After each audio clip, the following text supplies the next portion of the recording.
Carta aos Romanos, capítulo 11. A misericórdia de Deus para com Israel. Então eu pergunto, será que Deus rejeitou o seu próprio povo? É claro que não. Eu mesmo sou israelita, descendente de Abraão e membro da tribo de Benjamim. Deus não rejeitou o seu povo que ele havia escolhido desde o princípio. Vocês sabem muito bem o que as Escrituras Sagradas dizem naquele trecho em que Elias acusa o povo de Israel diante de Deus. Elias diz assim: Senhor, eles mataram os teus profetas e destruíram os teus altares. Eu sou o único que sobrou e eles estão querendo me matar. O que foi que Deus disse a ele? Ele disse: Eu guardei para mim 7.000 homens que não adoravam o Deus Baal. A mesma coisa também acontece agora, isto é, por causa da graça de Deus, ainda existe um pequeno número daqueles que ele escolheu.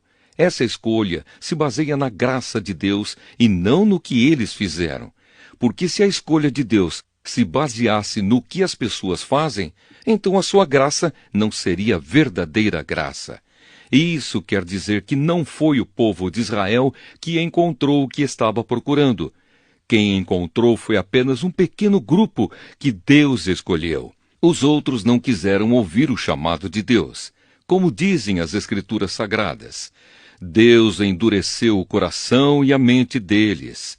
Deu-lhes olhos que não podem ver e ouvidos que não podem ouvir até o dia de hoje.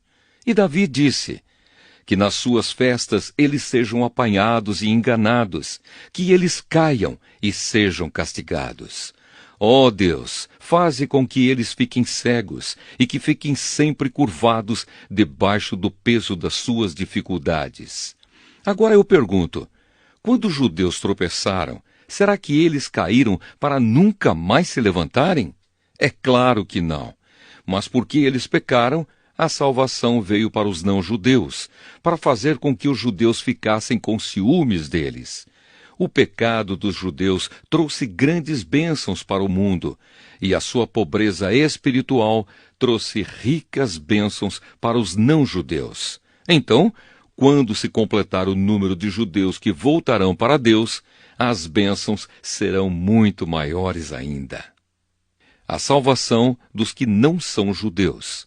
Agora estou falando a vocês que não são judeus.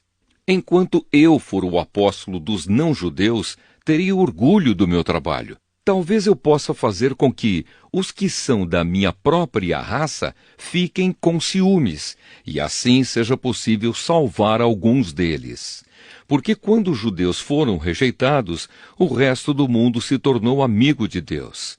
O que acontecerá então quando eles forem aceitos? Os que estiverem mortos receberão a vida. Pois se o primeiro pão assado depois da colheita é dedicado a Deus, isso quer dizer que todos os outros pães também são dedicados a Ele. E se as raízes de uma árvore são oferecidas a Deus, os galhos também são dele. Alguns galhos da oliveira cultivada foram quebrados, e um galho de oliveira brava foi enxertado nela. Pois vocês, os não-judeus, são como aquela oliveira brava, e agora tomam parte na força e na riqueza espiritual dos judeus. Portanto, vocês não devem desprezar os galhos que foram quebrados. Como é que vocês podem estar orgulhosos? Vocês são somente galhos, não são vocês que sustentam a raiz. É a raiz que sustenta vocês. Porém, vocês dirão, sim, mas os galhos foram quebrados a fim de darem lugar para nós. Isso é verdade. Mas lembrem que eles foram quebrados porque não creram. No entanto, vocês continuam na oliveira porque creem. E não tenham orgulho disso. Pelo contrário, tenham medo. Se Deus não deixou de castigar os judeus, que são como galhos naturais, vocês acham que Ele vai deixar de castigar vocês? Vejam como Deus é bom e também é duro. Ele é duro para os que caíram e bom para vocês, se continuarem sempre confiando na bondade dele. Senão, vocês também serão cortados. E se os judeus abandonarem a sua descrença, serão enxertados na oliveira cultivada, pois Deus pode enxertá-los de novo. Vocês, os não-judeus, são como aquele galho de oliveira brava que foi cortado e enxertado, contra a natureza, na oliveira cultivada. Os judeus são como essa oliveira cultivada. Portanto, para Deus, será muito mais fácil enxertar de novo na própria árvore deles esses galhos quebrados. A bondade de Deus para com todos.